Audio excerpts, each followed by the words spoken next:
Good morning, good afternoon, good evening, depending on where you are in the world. Welcome to another one of our live sessions. Today, we're going to be discussing a very interesting topic, which is the triple aspect of Spiritism. Always a very current subject for discussion. So, who's going to be bringing it up for us this morning is Nahur Fonseca. Um, so now we're his collaborator at the Youth Spiritist movement in Brazil, both in Brazil and in the US, and from 2002. And he's a coordinator of the English study group at the Allan Kardec Spiritist Society of Massachusetts. He's also one of the coordinators of the Spiritist family retreats since 2003. Naur has a PhD in computer science from Boston University and works in the high-tech industry. Naur, thank you for being with us this morning. Thank you, Glossio, for inviting me. It's Excellent. very, I'm very happy to be here with you and your audience, wherever they are. Uh, Wherever they are, right? That's you're quite a busy individual, so we appreciate you taking the time. So yeah, so what about the triple aspect of spiritism? What is it that you have for us this morning or this evening or this afternoon? yes, Spiritism is a very peculiar uh, philosophy or religion or science because it combines all those of three aspects. And as I'm going to show throughout the talk, we're going to go a little deeper in each of those points. So, you know, to begin with, um, is Spiritism a religion? Or what's the definition that people usually find of Spiritism when they go online and search for Spiritism, right? Most of people like me rely on Wikipedia. So when you look at Wikipedia definitions of Spiritism, what you find is that Spiritism is a spiritualist, religious, and philosophical doctrine established in France in the 1850s by the French teacher, educational writer, and translator Hippolyte Léon Desart Rival, who we know as Allan Kardec. And in his own words, he said, Spiritism studies the nature, origin, and destiny of spirits and their relation with the corporeal world. Now, you may be wondering, what is the science in the definition, right? So somehow it has been removed from Wikipedia, but in the original writings by Kardec, he did say it. So let's think a little bit about that point, if Spiritism is science or not. So we need to be careful because the people who study the philosophy of science or epistemology, I practiced this word, but it's still get it hard to say it. Um, so this is also a definition from Wikipedia. And what is science, right? And you need to think about this.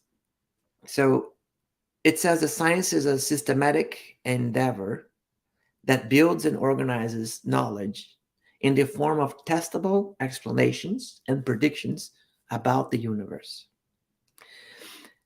So you can see a few points there that I would like to highlight. One is the systematic or methodical endeavor or organization of knowledge. And the second aspect I want to highlight is this idea of um, testable or observable phenomena that you have an explanation for it. So you observe a phenomenon and you have an explanation for laws that explain it and are able to predict results or behaviors in the future as well. Now, in the philosophy of science, right, in that there's a field of people who study what science is, what knowledge is, what philosophy is. So there is like a branch, right, of that philosophy of science that is called empiricism, which is more what we normally understand as science, right? It says empiricism, uh, empiricism holds that knowledge is created by a process of observation and scientific theories that generalize those observations. Now, let's try to go back a little bit um, to the time of Kardec and see how he understood science at the time? What was the common understanding of science at the time?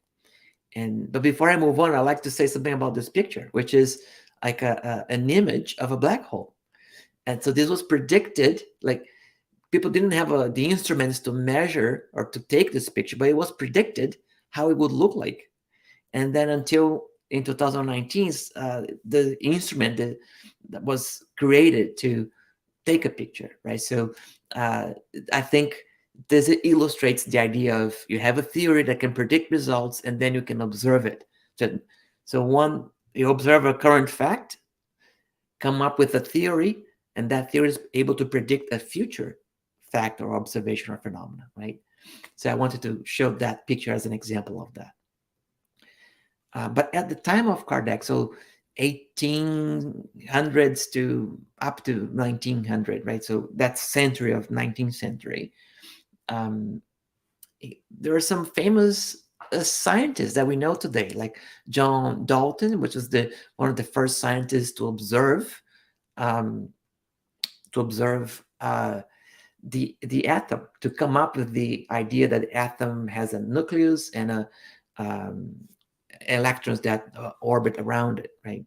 Um, and in that same century, there's also Faraday, who come up with observed, design experiments and design instruments to measure electric current, electromagnetism, so magnetic fields, right? Those experiments that we do as a child to see the the magnetic field around a magnet, right? Or with at school we do this kind of experiments. And also Charles Darwin, which is the father of the theory of evolution. So they are all at that time. So you may know, what did Darwin do? He would go to an island, observe birds and the beaks of those birds and how they changed. And by observing those facts, he came up with a general theory of evolution to explain those facts. Now, this is not very different from what Kardec did at this time. There were this phenomena, this communication of spirits, and he observed them, asked questions, and came up with a theory, right, to explain those facts. So, let's see what he had to say about it. So he said that in the same way that science per se has as its object the study of the law of the material principle, the special object of Spiritism is the knowledge of the laws of the spiritual principle. So now Spiritism has a field of science, a field of observation, a phenomena to observe. Now, since the latter, right, the latter is one of the forces of nature which reacts incessantly and reciprocally upon the material principle, it follows that knowledge of one cannot be complete without knowledge of the other. So sometimes we have this. So what Kardec is saying here is that the Spiritist science and the material sciences, they complement each other, right? They are like peers. They are both analyzing laws of nature, one in the field or in the realm of material laws or material phenomena, and the other in the spiritual realm or spiritual phenomena. So there's no like hierarchy. So Spiritism doesn't have to submit itself to science, but they're like sister sciences and they complement each other. And I hope that in other examples that I'm going to give towards the end of this talk is going to become more and more clear what Kardec was trying to say and what we understand today as well. So what is the definition then that Kardec gave to Spiritism itself? So he said that Spiritism is a science. So if you go to the quote again from Wikipedia, that's where they took it from. Spiritism is a science which deals with the nature, origin, and destiny of spirits, as well as their relationship with the corporeal world. Now, what is the other field of science that you know that has this as their subject or their mission or field of study? There's none. That Spiritism is unique in that way, that we have this field of knowledge, and Kardec uh, systematically studied and produced or summarized his findings in this book, his first book in 1857, which is a spirits book. So I put a few facts about the book here. It has like more than 1,000 questions that he made, and they would answer. The spirits would answer. Right. Those questions are divided in four parts, dealing with the first causes, the spirit world, moral laws, and hopes and consolations. So these are maybe like the the three aspects of spiritism are already there. um, the spirit world is more this investigation into the phenomena of the spirit mediumship, and what are the life of the spirits over there that they were able to find out through communications. The moral laws, which is the implication of those of observations, like if for instance, if it is proved beyond doubt that the soul survives the death of the body and becomes a spirit, that has enormous consequences, because it kind of demolishes the foundation of materialism that says that nothing survives death, right? So there are some principles there that Kardec explore in that part of the book, and then there's a more uh, like say religious consequences of the hopes and consolations. That's the last part of the book. Now, uh, a little bit about the method. So Kardec asked these questions to multiple mediums, and then he would come up with a consensus of the answers. In this way, he would try to rule out any outlier, right? Any things that um, you know were not converging, and some topics that were too controversial. Sometimes he would just set aside for a few years to see if there will, consensus will be built around it over time.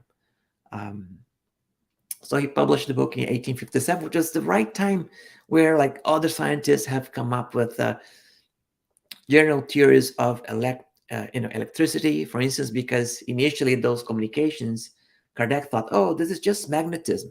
People already study it. There's nothing there for us to study more.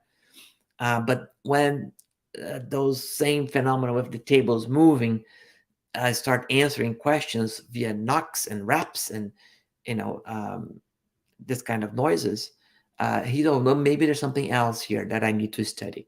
So it science had advanced enough that this positivist or the positive um, method of observation and pure reasoning to come up with laws was already established at the beginnings of it, right? There are many sciences that we know today that didn't exist at that time, like computer science, which, that I am, but also sociology and other fields of science that we know today didn't exist back then.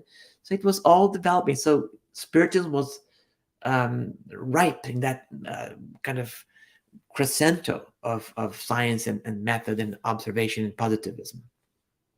And sometimes something that people may not know about Allan Kardec is he was already well known as an educator, as a pedagogue, and he had published many books about grammatics and teaching mathematics in the school system of French and German.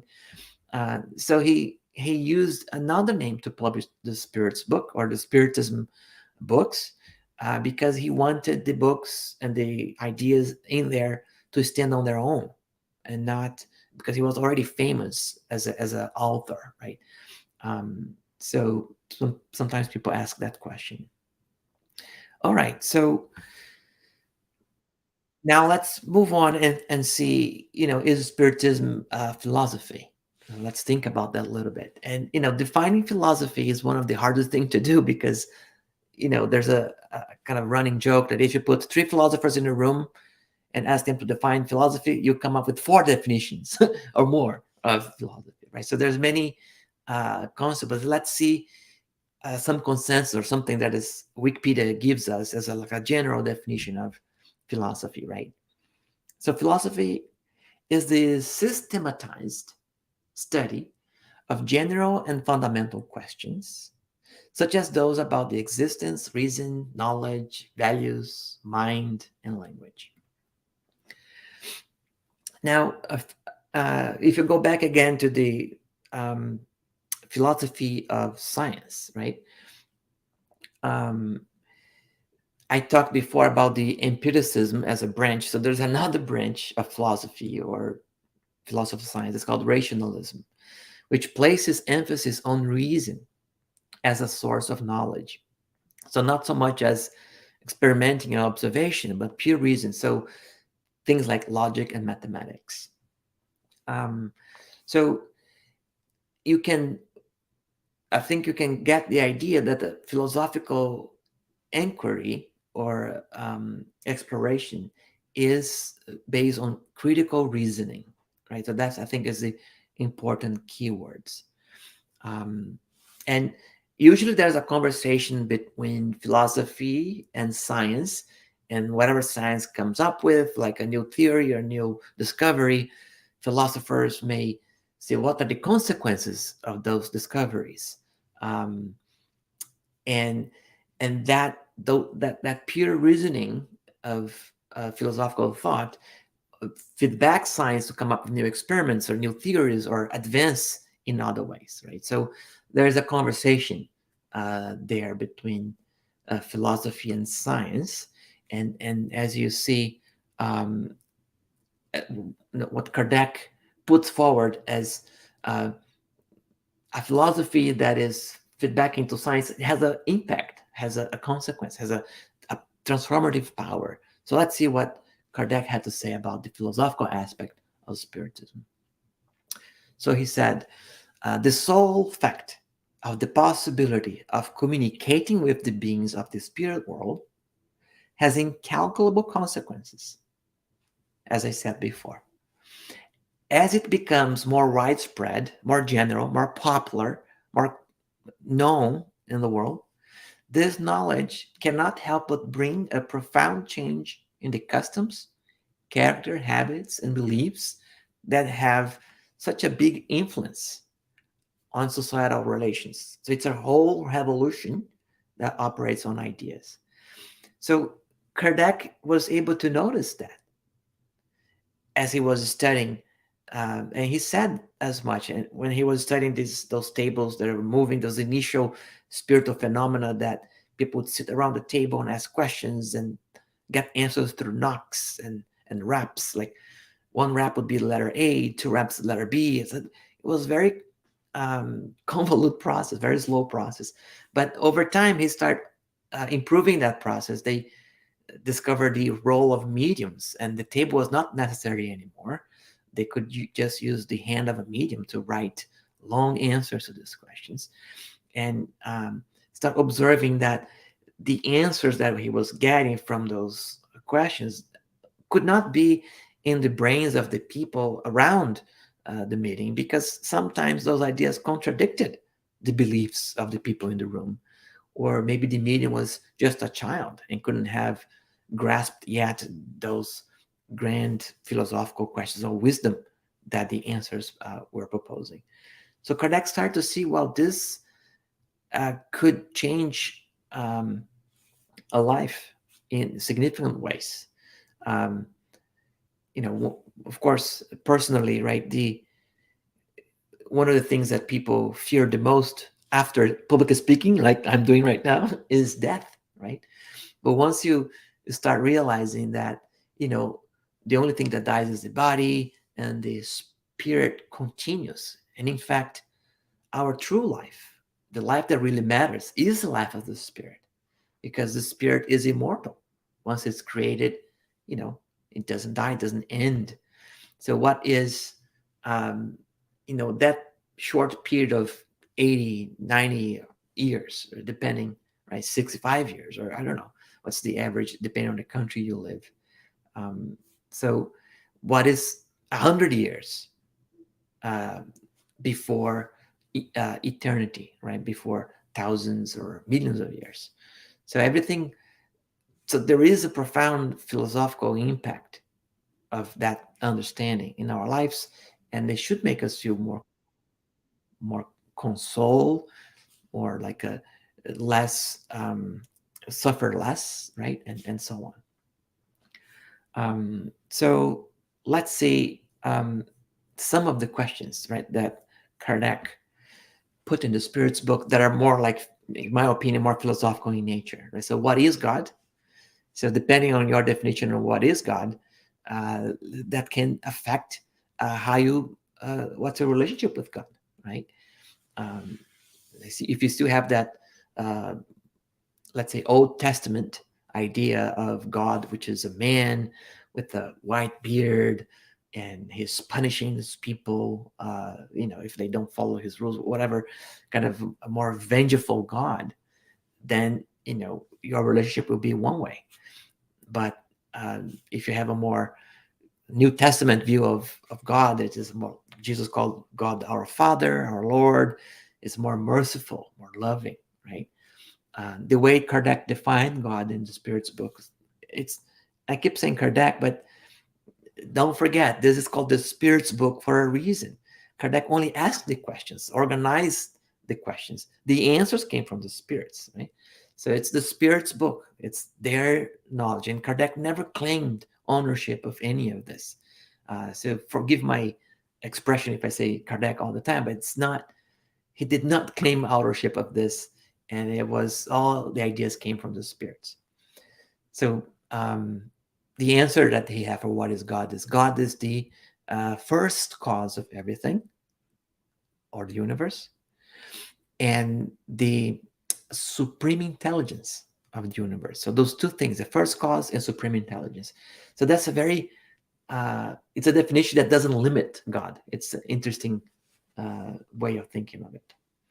Um, what's the purpose of the incarnation of the spirit? So why are we here? Is there fatalism? What is destiny, right? Or is there free will? And what is free will? And at the moment of death, what is the dominant sentiment in most people? So where do we go? How do we feel after we die? So all of these are philosophical questions that Spiritism has a tremendous advantage in answering, because we can just ask the spirits in different situations that have lived different lives, and then compare uh, the facts or the patterns that emerge from their answers.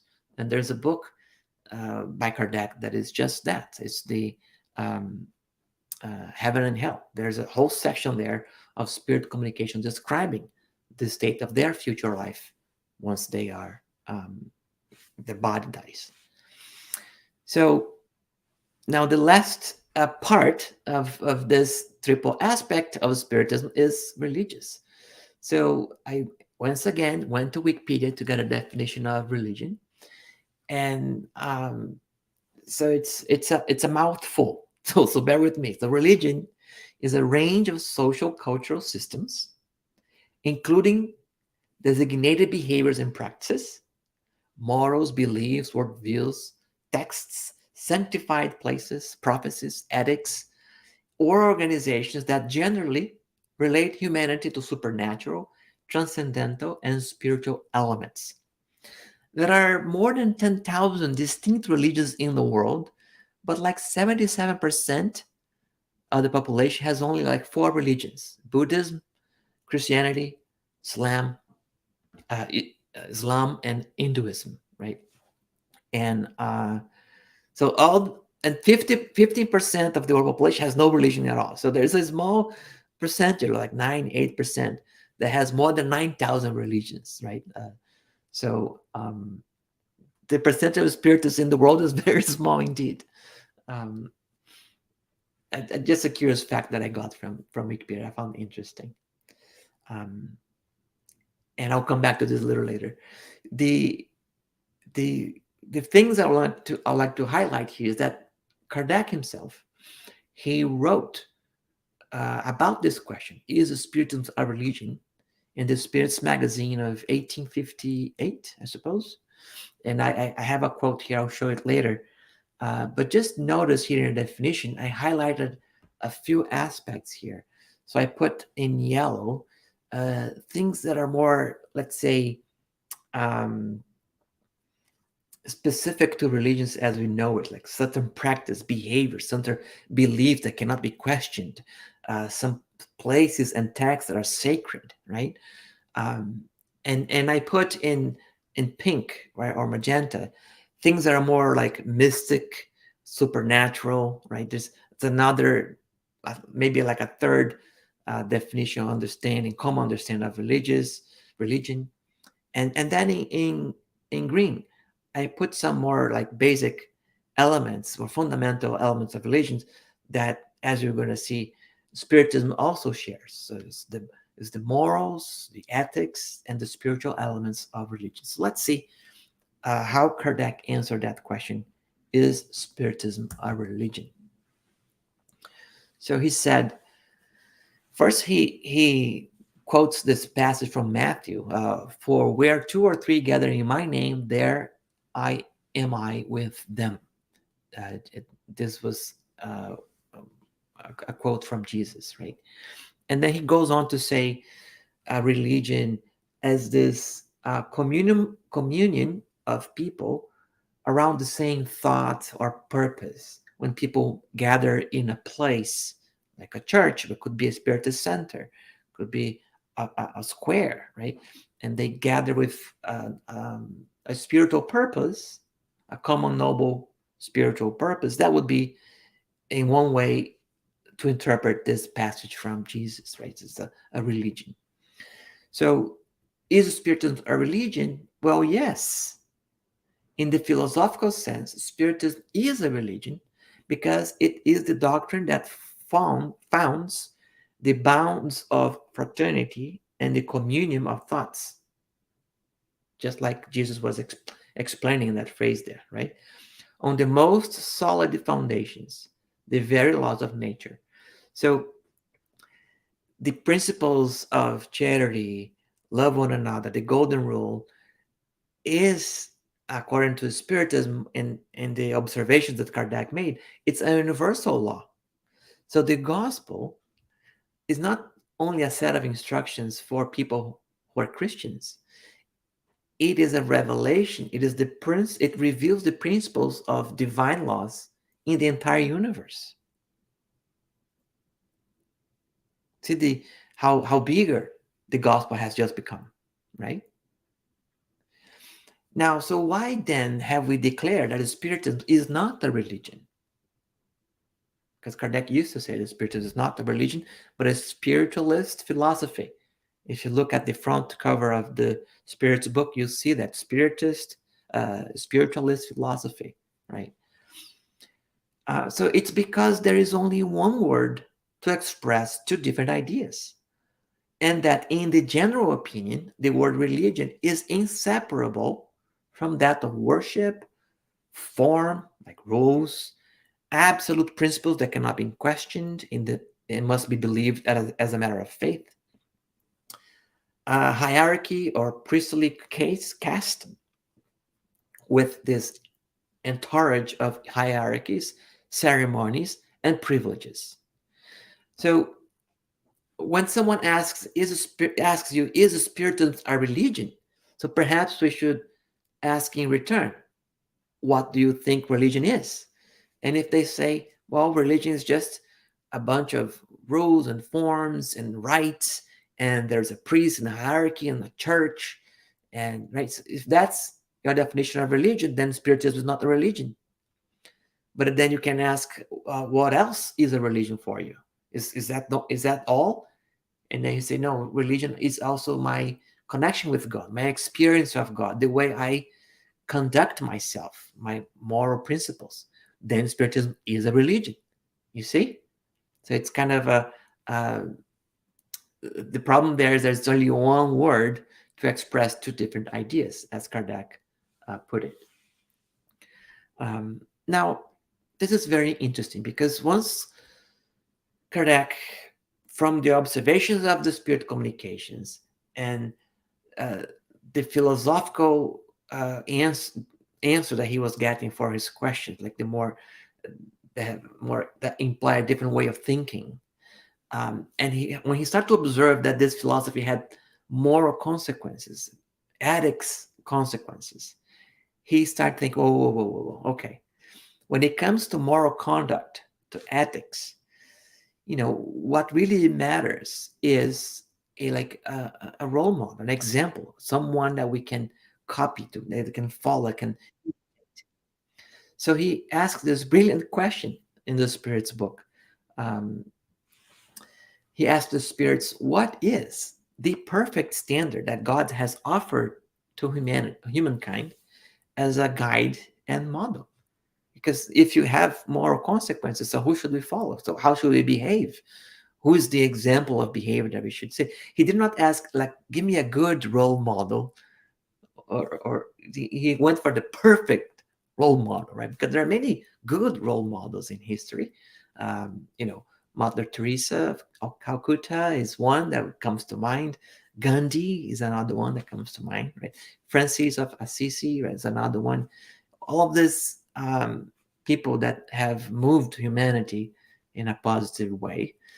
But, you know, Jesus stands out as the perfect role model. That's the simple answer that the spirits gave. Like, look at Jesus.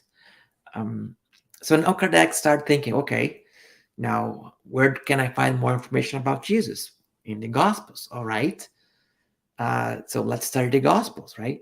And the problem now is that there are many religions already that are Christian. They use the Gospel, and so there is the Catholicism, there is Protestantism, there is the Eastern Orthodox Church, and there are many others, and today there are even more. So now Kardec had this really challenging problem to, so how do I propose like a new Christianity, a new way, a new way of thinking? So he published this Spirit's book in 1857. It's like 7 years later, like 58, 59, 60, 61, 62, 63, 64. So 7 years later, he publishes the gospel according to Spiritism. And it is a historical fact because he um, interprets those parables, those passages from the gospel, according to the new knowledge that Spiritism was providing, from the observation from the spirits, from the answer from the philosophical questions that he posed. So it took him a while to reflect, and he would consult the spirits about, I didn't understand this passage very well. How can I interpret this according to Spiritism? And and the gospel, the book of the gospel according to Spiritism is born. And you can see that there's always like a passage from the gospels, like a citation, a quote from the gospels, an explanation by Kardec about how to interpret that according to Spiritism, and then there are spirit communications about those passages, explaining, going deeper into those topics, right? So uh, it is remarkable the work that Kardec did. He made a great effort to study the gospel historically, translating words that were common at the time but not common in French, and he had to come up to a glossary. In the beginning of the Gospel according to Spiritism, there's a glossary of terms, so people could relate and understand the stories from the gospel better. So let's see here, some a quote from the book itself, um, and this is remarkable as well. So science and religion were unable to understand each other until today, because each examining matters from its own exclusive point of view. They mutually reject each other. Something was needed to fill the gap that separates them, a mark of union that would bring them close to each other. This mark of union resided in the knowledge of the laws that govern the spirit world and its relations with the corporeal world, laws as immutable as those governing the movement of the heavenly bodies and the existence of beings.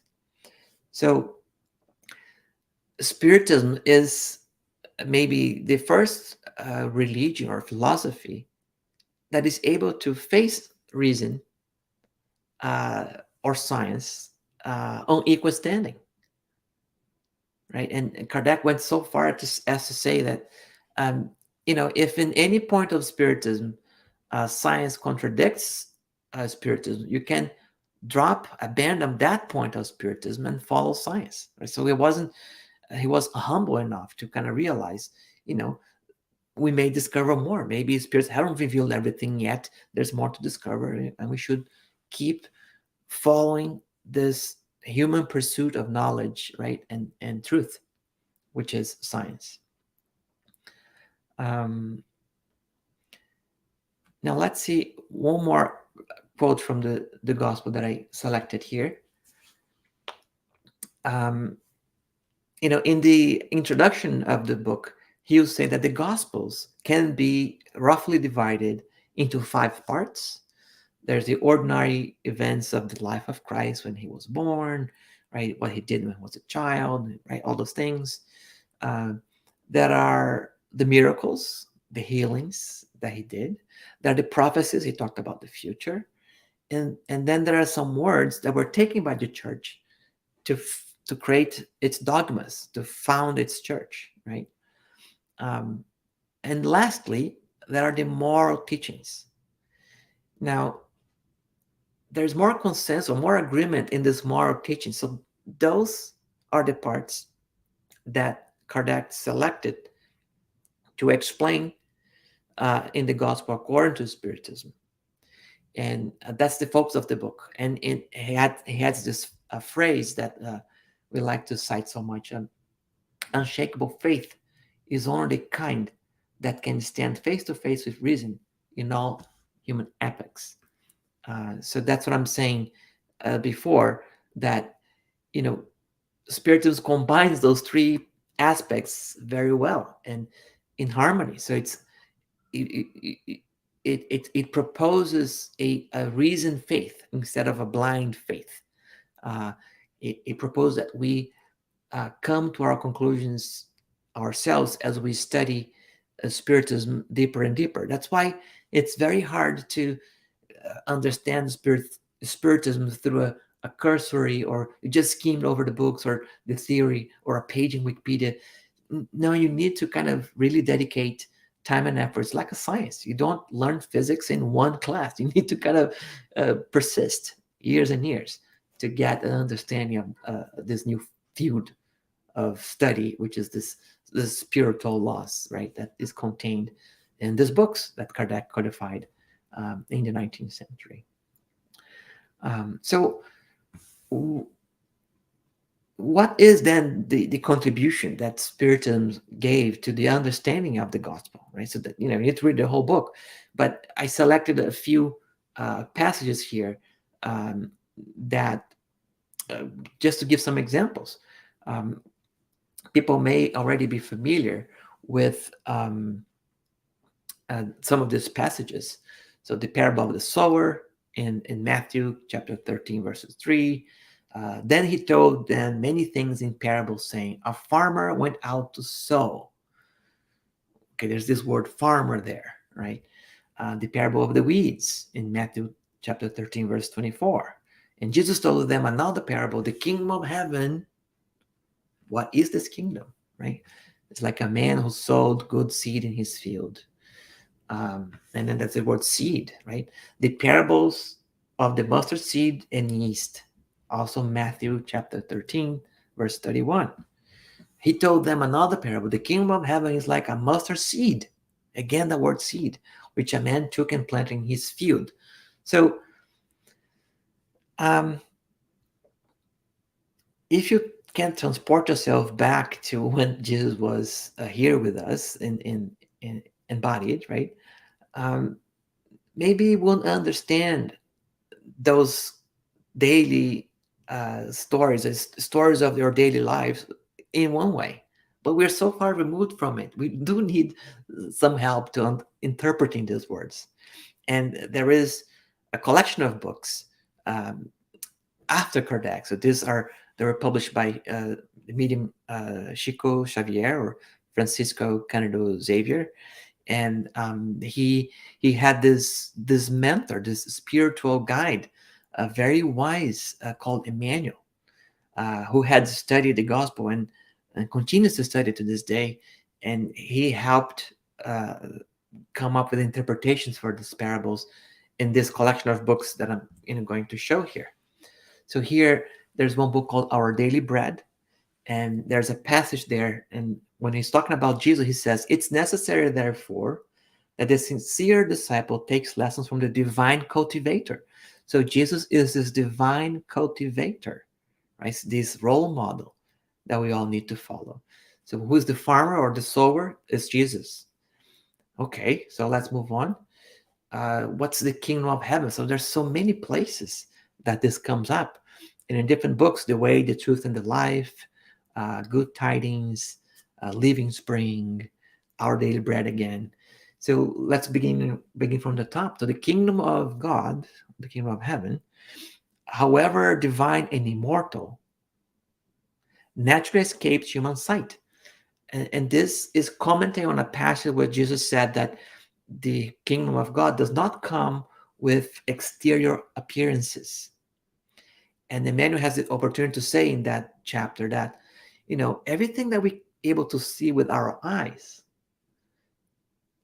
is dying or is already dead. So my body is every day. When I look at this computer here, this is dead matter. It's already dead, right? So everything we can see with our eyes is already dead. So it's talking about this kingdom of heaven not being physical, but being spiritual. Now, gradually discovering the kingdom of heaven in ourselves before the superior spirits. So this kingdom of heaven is spiritual, but it's also in ourselves, right? Let's avoid the unsure, indistinct, or disturbing performance of our tasks. So let's do our tasks diligently, offering Him our complete goodwill in whatever we do, and then the divine kingdom will manifest itself more quickly, whatever we may be. So the kingdom of heaven is inside of us, but it can also be outside of us on earth as we do our work dutifully, right? With all your goodwill. And we will be accepted as learners of the gospel by cultivating the kingdom of God, which begins in our inner life. And once everybody has the kingdom of God in ourselves, in our inner life, then it will be everywhere in the planet around us, right? So you see the profound contribution of how to interpret these passages from the gospel. It is initiated, developed, and consolidated in the eternal radiance, in the intimacy of the heart. So this is saying that this kingdom of heaven passes through the heart because there's no moral conduct, there's no ethics that don't involve the heart. Your ability to love one another, to have compassion to someone else other than yourself, right? So it needs necessarily to have this emotional component uh, to be uh, understood, or every moral conduct, every virtue, every new good habit, we will have to, you know, um, somehow better ourselves emotionally as well. Okay, let's move on. The seed. What's the seed? The lesson from the gospel is live seed. So we have the farmer. The seed now is a lesson from the gospel. Jesus is our permanent path towards divine love. On that blessed and eternal path, the seeds of the celestial life proceed for the ordinary man. So Jesus is sowing, right? Now, the sanctifying seed will always arrive in most varied circumstances. So Jesus is sending those seeds, like the sower spreading those seeds, different circumstances. What are some of these circumstances? The divine spark appears in ordinary life. Activities such as in a book that you read, or in a lecture that you watch on YouTube, right? Like this, or an incident at work, in a conversation with your boss or a coworker, or an insightful observation from a friend. So these seeds are being spread, are being sowed in our daily lives in the most ordinary circumstances. And we need to like be uh, attent or watchful to receive them so that the birds cannot just sweep them away, right? And be distracted and move away from us. Okay. What else? Field. What is the field? In the garden of our soul. Okay, so Jesus is the farmer. The seed is the gospel, the field is our heart, right?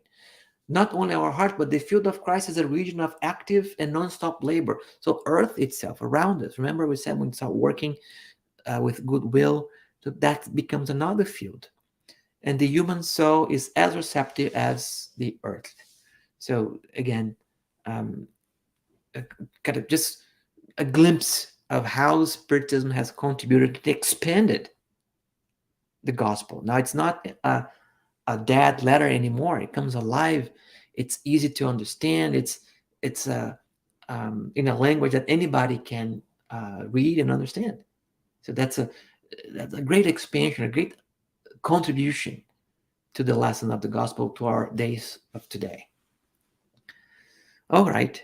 So I wanted to show how Emmanuel kind of put this all together, the philosophical, scientific, and religious aspects of Spiritism in one message or one example that he bring in this book. It's called Something Life, and this chapter 24, Humility, where he defines humility as the acknowledgement of our smallness before the universe, right? When you think about, um, as I said before, one life is 100 years.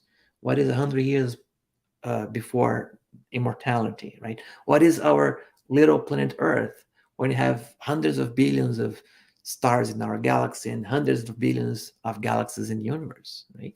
So having humility that we are not the center of the universe, right? We are not the center of all life, right? So that's kind of one way of putting it. Now, in that message, he goes and analyze what the lack of humility can cause. So the lack of humility causes blockages, like clots in our feelings, like interruptions. And those interruptions lead to pride, feelings of pride, of selfishness, of greed, and vanity. So at the base of greed is a lack of humility. And that would be like a whole study, how to connect those things. How does it work, right? But Emmanuel is just kind of describing what he sees, right? As a spirit, as an observer. And if we allow these blockages to continue, right, and these feelings, they will lead to psychic tension or stress in our minds, right? That can cause despair, jealousy, resentment, intemperance, or hate, right?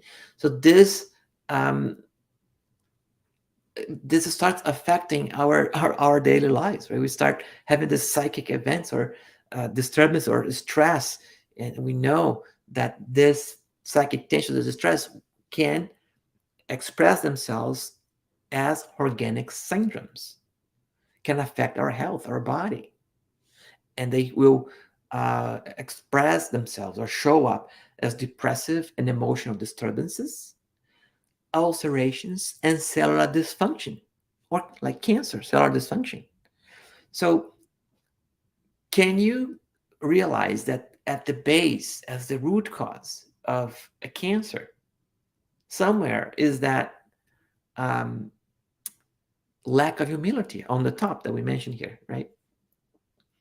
So, sometimes people walk into a center, a spiritist center, and somebody is reading a message from the gospel and a passage that Jesus said, and someone explaining it according to Spiritism. And sometimes immediately we're going to say, oh, okay, here comes the religious speech and dialogue and sermon, and everybody's a little bored, right? Let's say. Um, and oh, this looks so much like a church, or and people get repelled by that kind of um, study, right? They love when these studies are scientific and philosophical, but if it's religious, they don't like this so much. But when someone is giving a lesson about humility in the audience, he's probably preventing what? Cancer. Can you see?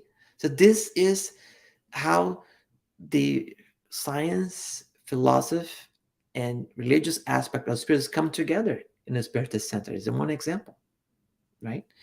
In another example, I don't know if people are familiar with, but there are a network of hospitals in Brazil called hospitals or André Luiz Spiritist Hospital, which in Portuguese, when you read it in Portuguese, becomes heal, right?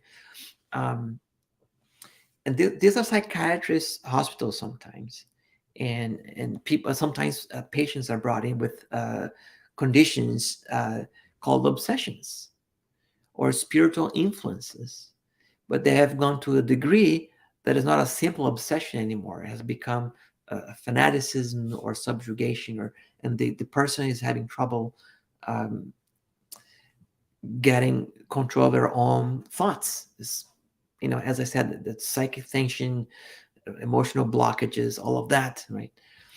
So there is this case of a young man who had a drug addiction, and he was brought to the hospital because he could not get rid of it. He took medication to stop the addiction and wasn't working.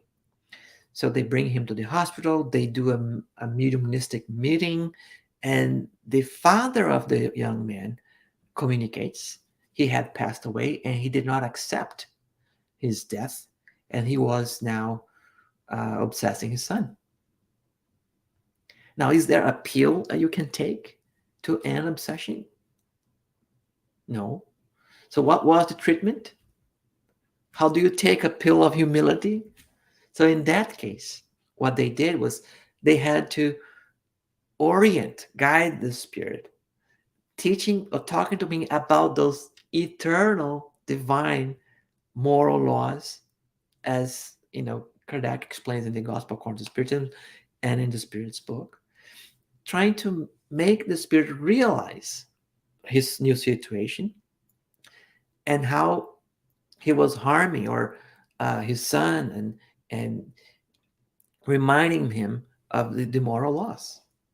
Love, which is basically is what we all know. Love your neighbor as you love yourself. Or don't do anything to your neighbor that you would not like done to you. It's another way of saying it. Now, sometimes uh, it's not always a case of obsession, but sometimes the person is disturbed. And in these hospitals, another thing, another kind of treatment that I have seen people talking about is it's a kind of work that we do with our children in the Spirit Center. In our Spirit Center, sometimes we'll read a parable from Jesus, and because children have the necessity of visualizing things, so we make models with paper or with I forget now, like a sand, that you can work on, right? There's a name, but I forget now.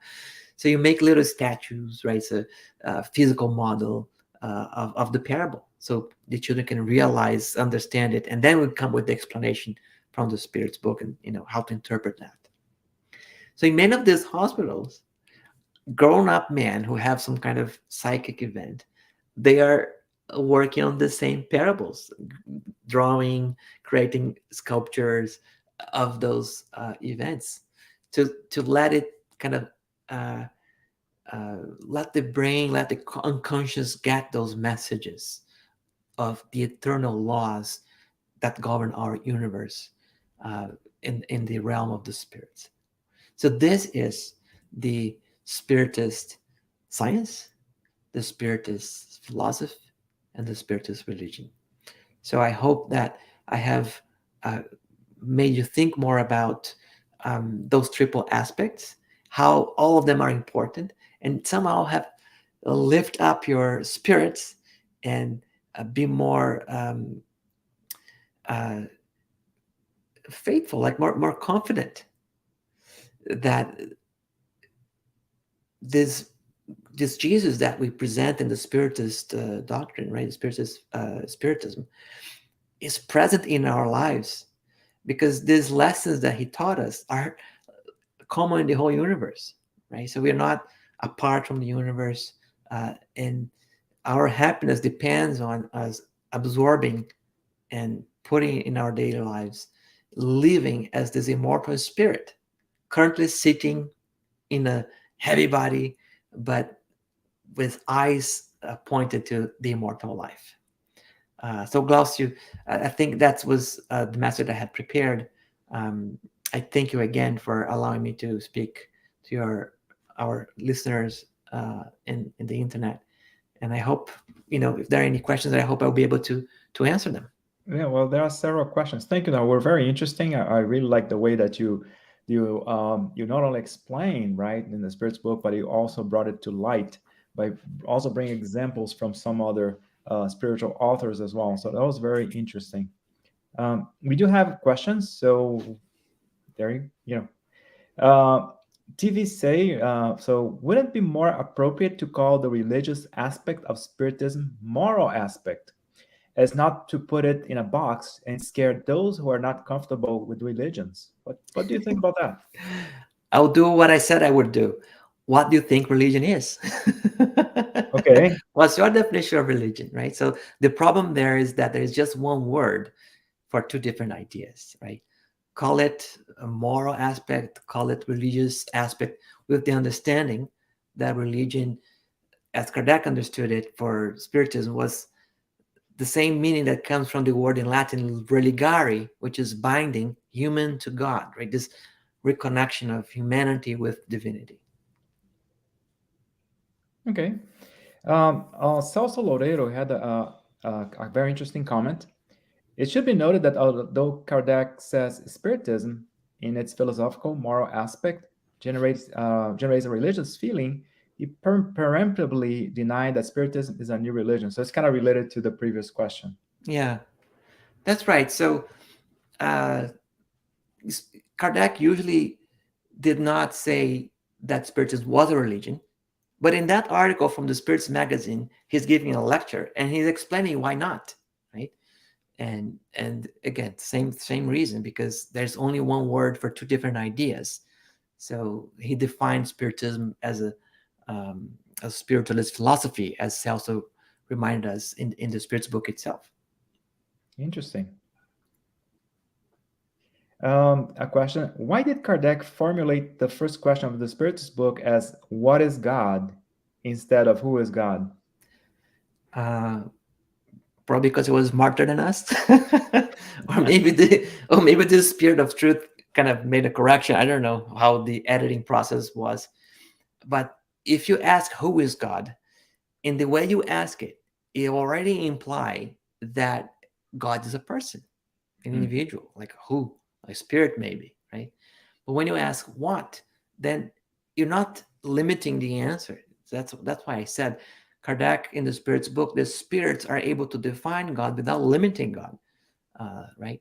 So I think it's a very smart way of asking the question. It and has philosophical kind of connotations to it, right? Okay, um, so I think it's a good example of how the spirits and Kardec work together to try to make spiritualism very clear, to understand.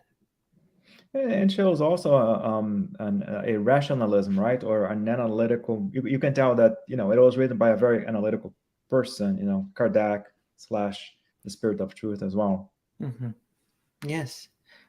So we say it's so easy for us to say Kardec this, Kardec that, but it's called the Spirit's book. It's not called the Spiritist's book, and it's not called the Kardec's book either, right? Gotcha. Earthly science. Next question. Earthly science does not recognize science in Spiritism as a true science. Can you comment on it? Yeah.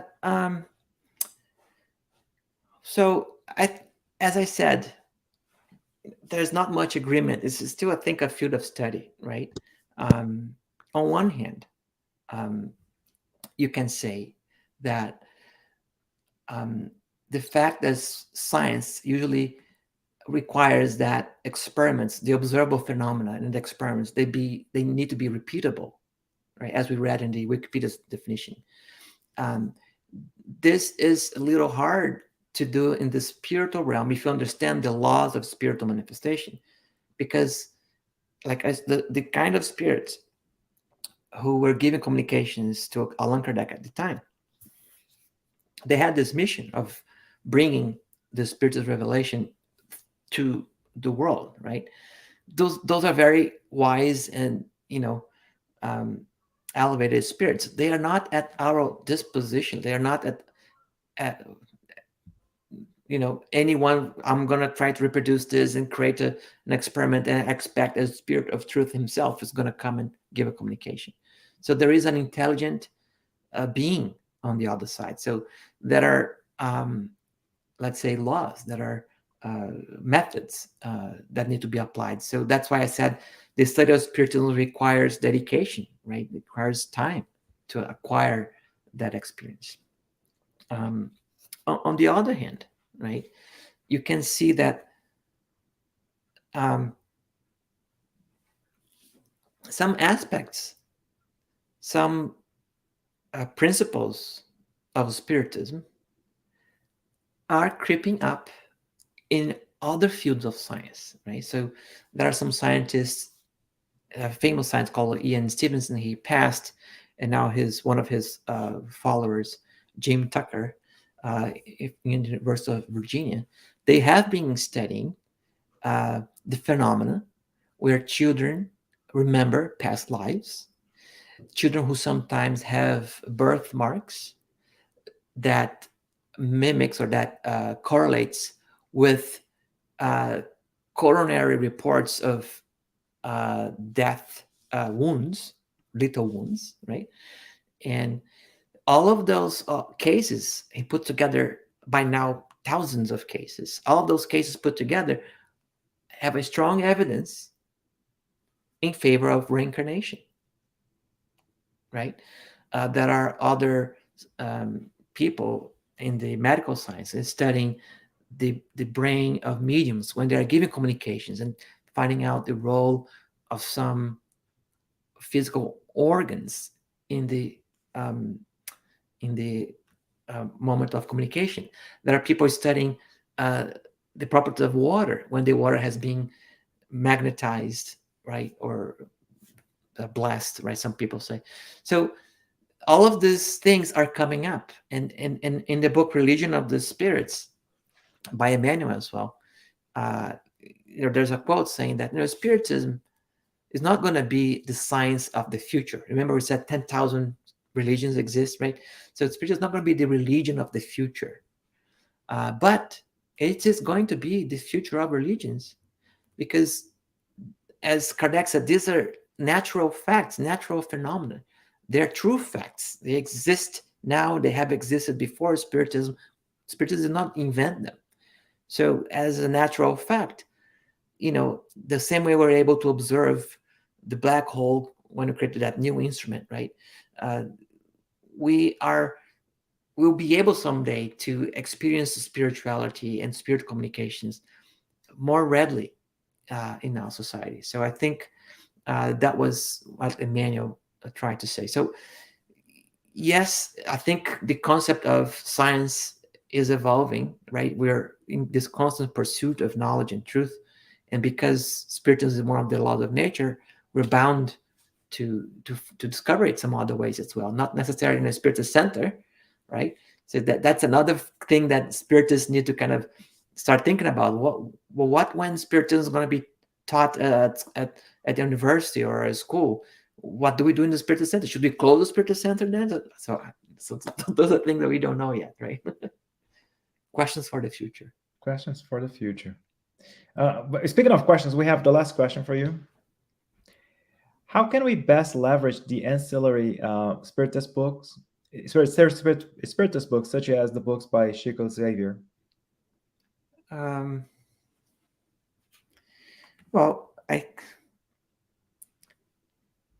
it's interesting. Like one thing that I personally feel about Chico's book, right, especially this series by André Luiz, is that it did a huge favor for Spiritism because it described the spiritual realm in rich detail, right? We follow the journey of a medical doctor who died, passed away, and all his experience through awakening this spiritual side. He used to be a skeptic, not a religious person at all, and then he awakes, has some difficulty waking up, and realizing what had happened to him. He knew he was dead because he was a medical doctor, but he was able to breathe. He was able to. He felt cold. He was hungry. He was thirsty. So he couldn't explain it, right? So I think this series of books on Luis gives that very visual, very descriptive um, notion of what is it like to live in the spiritual realm. So that I think is a huge contribution. Um, there are other books, as I said, a series of books by Emmanuel that kind of interprets the gospel according to Spiritism, gives it more, expands, right, things that were not in the gospel according to Spiritism alone. Um, so I think, following um, Kardec's own advice, right? There are many books by Chico Xavier. Divaldo Franco is another great medium with lots of books, but there are many other mediums as well.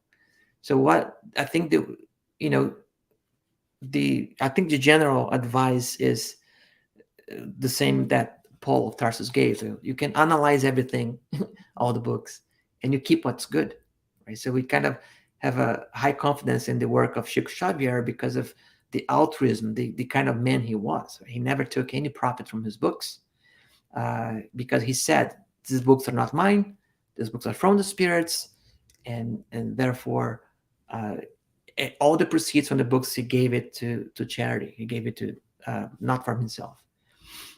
So we have high confidence that the mediumship there is disinterested and altruistic, uh, and the content of the book doesn't contradict science. It doesn't contradict what was said by Kardec in the basic books. So I think the way to leverage all those books is you read it, you study them. Maybe you study the ones that are have some kind of guarantee, right, or some kind of Heritage. review stamped from um, the other institutions from Spiritism, but it also should use your own reason, your own judgment about. It's not against science. It's not against the basic principles. So yes, it's a good book.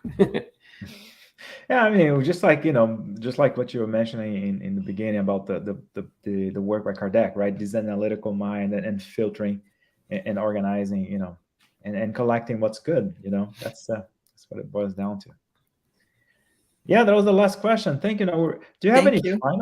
any final words to any closing remarks before we go Yeah. to the announcement? So this lecture, I have to study for it, but I took a lot from it, most of it from a lecture from Haroldo Dutra Dias in Portuguese.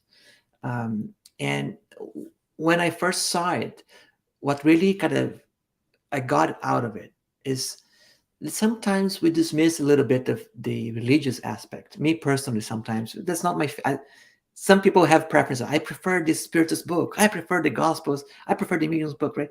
So my preference was always this Spirit's book, right? It's more kind of intellectual kind of thing. So it was really eye-opening for me, right, to have this uh, view of the gospel as a universal law, right, and this view of Jesus as the kind of spirit, right, that is a role model for all of us, um, and that's the way that uh, moral or ethics is taught or passed on by following a model.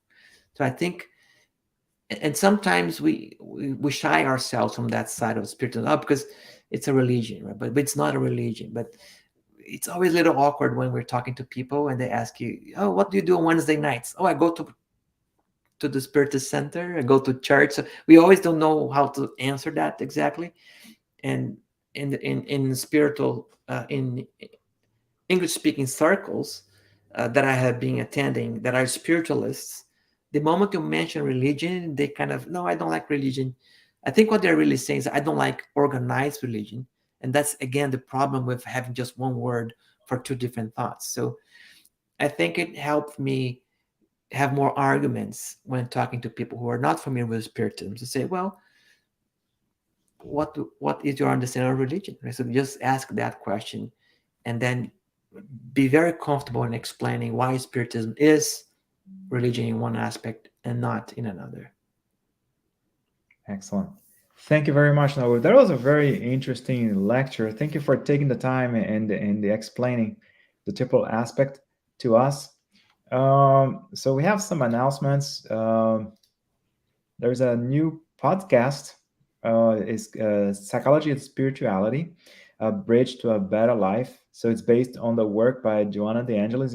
Speaking of the additional books now that complement the work by Kardec. So every week, uh, and let me see here, just so they show every week at 6 p.m. every Friday. So every Friday there's a new episode every Friday. So basically, they're again.